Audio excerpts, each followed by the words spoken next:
बिस्मिल्लाहिर्रहमानिर्रहीम। अस्सलामु अलैकुम। मैं हूं फ़हीम अख्तर और आप मुझे एक और वीलॉग में देख रहे हैं। नाज़रीन, आज फैसल वाडा पाकिस्तान तहरीक इंसाफ के साबिक रुकन कौमी असम्बली और मौजूदा सेनेटर हैं। इनके ख़िलाफ़ नाअहली का case election commission of Pakistan में सुना गया और इसके ऊपर आज फ़ैसला महफूज कर लिया गया।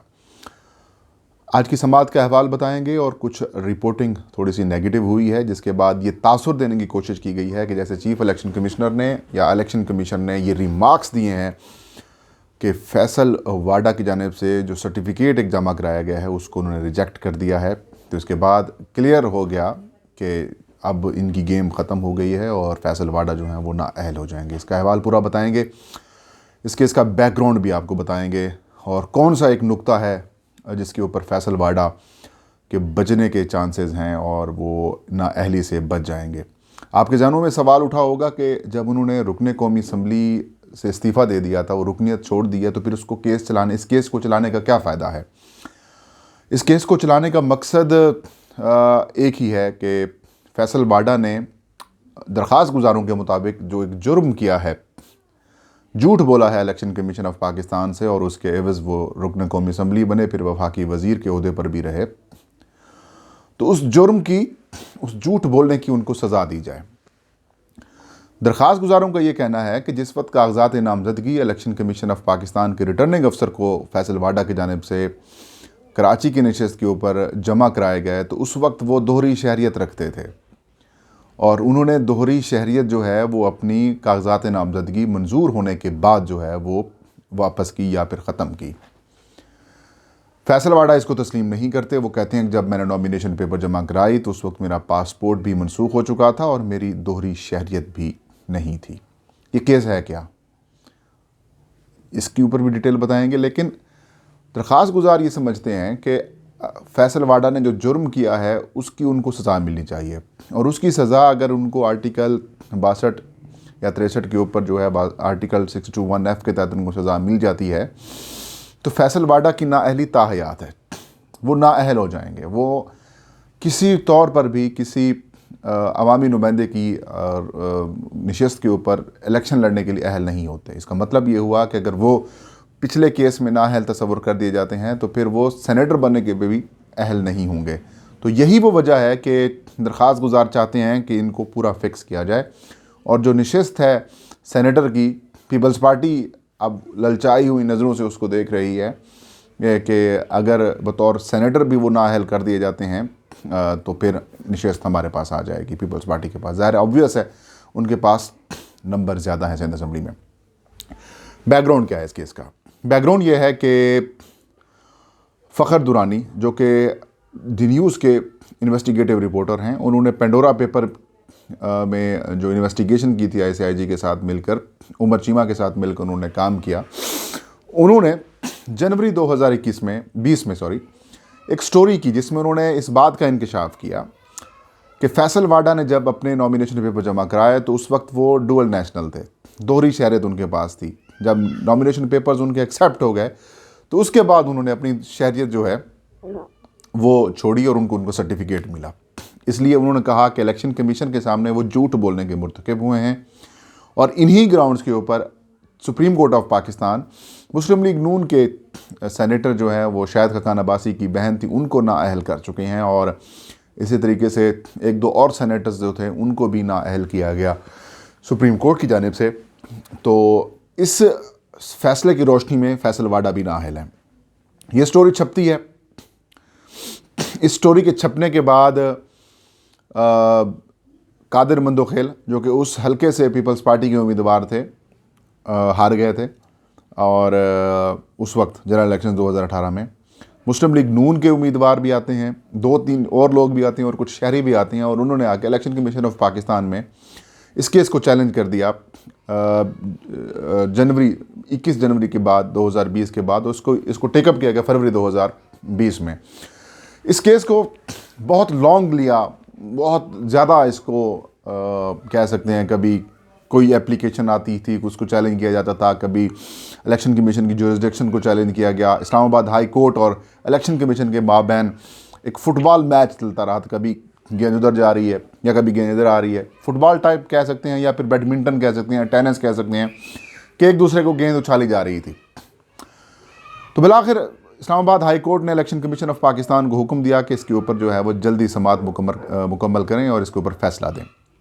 आज इसकी समाअत हुई और आज इसके समाअत में फैसल वाडा ख़ुद पेश हुए, कादिर मंदोखेल आए, आसिफ महमूद और बाकी दरख्वास्त गुजार भी थे। एक दरख्वास्त गुजार नहीं आए तो उनकी अदम पैरवी पर उनकी जो दरख्वास्त थी उसको खारिज कर दिया गया और वो खारिज दरख्वास्त यही थी कि बतौर सेनेटर भी इनको नाअहल किया जाए। उधर से वो बच गया। फैसल वाडा के वकील ने मौक़िफ़ इख्तियार किया कि उन्होंने जो दलाइल दिए कि मेरे जो मौक्किल हैं उन्होंने 29 मई को जो है वो उनका पासपोर्ट जो है वो मनसूख हो गया था, अमरीकी पासपोर्ट, और नादरा की जानिब से उनका पाकिस्तानी शनाख्ती कार्ड भी जारी कर दिया गया था। उन्होंने कहा जो दोहरी शहरियत रखने वाले लोग होते हैं उनको नाइकोप इशू किया जाता है, लेकिन इनके पास पाकिस्तान का आम जो शनाख्ती कार्ड है, नेशनल आइडेंटिटी कार्ड, वो है और इस शनाख्ती कार्ड के ऊपर ही बैंक अकाउंट्स खुलते हैं।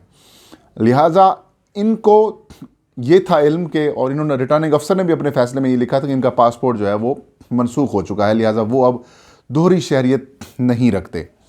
लेकिन पीपल्स पार्टी के जो उम्मीदवार थे और मुस्लिम लीग नून की तरफ से जो आसिफ महमूद के वकील थे जहांगीर जदून, उन्होंने कहा कि इलेक्शन कमीशन जो है वो जो रिटर्निंग अफसर हैं उन्होंने अपना गलत फ़ैसला दिया था, क्योंकि इनके पास उस वक्त दोहरी शहरियत थी। उनका ये कहना था कि इन्होंने अपनी दोहरी शहरियत 22 जून को ख़त्म की, जबकि जो नॉमिनेशन पेपर्स जब अप्रूव किए गए उस वक्त तक ये दोहरी शहरियत के हामिल शहरी थे। लिहाजा इस कानून के तहत इनको नाअहल करार दिया जाए। अब एक सवाल उठाया, जब डेट बताई जहांगीर जदून ने, तो फिर चीफ इलेक्शन कमिश्नर ने कहा कि हमें तारीख़ नहीं बताई गई कि इन्होंने उनकी दोहरी शहरियत कब छोड़ी। फैसल वाडा ने आज अपनी जो है वो जो बर्थ सर्टिफिकेट है वो भी जमा कराई कि वो कैलिफोर्निया के में पैदा हुए और वहीं पे बाय बर्थ अमरीकी शहरी हैं, लेकिन जब उन्होंने इलेक्शन कॉन्टेस्ट किया तो उन्होंने अपना पासपोर्ट मनसूख करा दिया अमरीकी और उन्होंने शहरियत भी छोड़ दी। लिहाजा मेरे ख़िलाफ़ ये जो सारा मामला है ये सिर्फ मीडिया ट्रायल के लिए किया जा रहा है। इन्होंने अपने कंसर्न फोरम से रुजू ही नहीं किया। इलेक्शन कमीशन के मेंबरान ने भी ये क्वेश्चन किया कि आपने रिटर्निंग अफसर का फ़ैसला चैलेंज क्यों नहीं किया, आप बाद में जब इधर आए तो उस वक्त आपके पास क्या मतलब ये कि आपने उस वक्त चैलेंज क्यों नहीं किया था। इसका जवाब उन्होंने नहीं दिया। तो जब चीफ इलेक्शन कमिश्नर ने ये सवाल किया तो उन्होंने जहांगीर जदून ने बताया कि इन्होंने अपनी शहरियत 25 या 29 जून के बाद छोड़ी है 2018। तो चीफ इलेक्शन कमिश्नर ने कहा कि फैसल वाडा जो हैं जहांगीर जदून साहब, आपका यानी कि फैसल वाडा आपकी जाने से जमा कराया गया सर्टिफिकेट है उसको तस्लीम नहीं कर रहे या उसको वो मुस्तरद कर रहे हैं। इस जुमले को कुछ लोगों ने जो है ये कहा कि चीफ इलेक्शन कमिश्नर ने वो जुमला जो है वो फैसल वाडा को कहा है कि आपने जो अपना सर्टिफिकेट बर्थ सर्टिफिकेट जमा कराया है उसको हम रिजेक्ट करते हैं, उसको हम तस्लीम नहीं करें। हालांकि ऐसा नहीं था, यहीं से गड़बड़ हुआ ये कि चीफ इलेक्शन कमिश्नर ने कहा जहांगीर जदून को, जो कि वकील थे, उन्होंने कहा जो आपने अपनी एक कापी जमा कराई है उसको फैसल वाडा तस्लीम नहीं कर रहे हैं कि वो दुरुस्त नहीं है। अब ये एक बड़ा गहरा जुमला है। इसका मतलब ये है कि वो जो सर्टिफिकेट इन्होंने जमा, इलेक्शन कमीशन ने बुनियादी तौर पर इनसे सबूत मांगा था कि आप ये साबित करें कि ये दोहरी शहरियत के हामिल थे। उस वक्त इनके पास कोई प्रूफ नहीं था, क्योंकि अगर आप इल्ज़ाम लगाते हैं और अगली जिसके ऊपर इल्ज़ाम लगता है अगर तो वो मान लेता है कि ये बात दुरुस्त है तो फिर बारे सबूत ख़त्म हो जाता है। अगला जो जिसके ऊपर इल्ज़ाम लगाया जाता है अगर वो ये कहता है कि मेरे ऊपर इल्ज़ाम लगाया गया इल्ज़ाम दुरुस्त नहीं है, तो जो इल्ज़ाम लगाने वाला है उसके ऊपर बारे सबूत आ जाता है। अब बारे सबूत जो है वो इन दरख्वास्त गुजारों के ऊपर था और दरख्वास्त गुजारों के पास अभी तक सिर्फ एक फ़ोटोकॉपी है, जिसको फैसल वाडा ने भी आज अदालत में कहा है कि ये फ़ोटोकॉपी की कोई वैल्यू नहीं है। तो इलेक्शन कमीशन ने इसके बाद अपनी जो है वो फ़ैसला महफूज कर लिया, जल्द इसके ऊपर सुनाया जाएगा। एक जो नुक्ता है जिसके ऊपर वो बच सकते हैं और वो यही है बारे सबूत वाला, कि इलेक्शन कमीशन को आज तक ये नहीं बताया गया, ना फैसल वाडा की जानिब से और ना ही दरख्वास्त गुजारों की जानिब से, कि शहरियत इन्होंने कब छोड़ी है। अगर इसका ओरिजिनल डॉक्यूमेंट शहरियत छोड़ने वाला मिल जाता है जिसके अंदर ये लिखा हुआ आ जाता है कि इन्होंने शहरियत 25 जून को छोड़ी है और नॉमिनेशन पेपर्स उनके एक्सेप्ट किए गए हैं 20 जून से पहले, तो फिर फैसल वाडा की नाअहली पक्की है। और अगर ये डॉक्यूमेंट नहीं मिलता तो फिर बारे सबूत ही नहीं है, तो फिर टेक्निकल ग्राउंड्स के ऊपर फैसल वाडा बच जाएंगे और ये जो दरख्वास्तें हैं इनको डिस्पोज ऑफ कर दिया जाएगा। लेकिन इलेक्शन कमीशन अगर चाहे तो फॉरेन ऑफिस को वो एक लेटर भेज सकता है कि फ़लाँ शख्स की जो है वो दोहरी शहरियत का पता मालूम करके दें कि उन्होंने दोहरी शहरियत कब छोड़ी है। वो अमरीकी एम्बेसी के ज़रिए फ़ॉरेन ऑफिस मंगवा सकता है बआसानी। लेकिन इलेक्शन कमीशन ऐसा करेगा, ये एक सवाल है। कर भी सकता है तो मकसद एक ही नुक्ता है जिसके ऊपर फैसल वाडा के बचने के चांसेस हैं। लेट्स सी कि इलेक्शन कमीशन का फैसला क्या आता है। बहरहाल ये नाज़रीन आज की जो है वो समाअत थी, उसका अहवाल था। उम्मीद है आपको वीडियो पसंद आई होगी। अगर वीडियो पसंद आई है तो आप अपना फीडबैक लाजमी दें। इंशाल्लाह नेक्स्ट वीडियो में नए इशू और नए खबर के साथ मैं हाजिर हूँगा।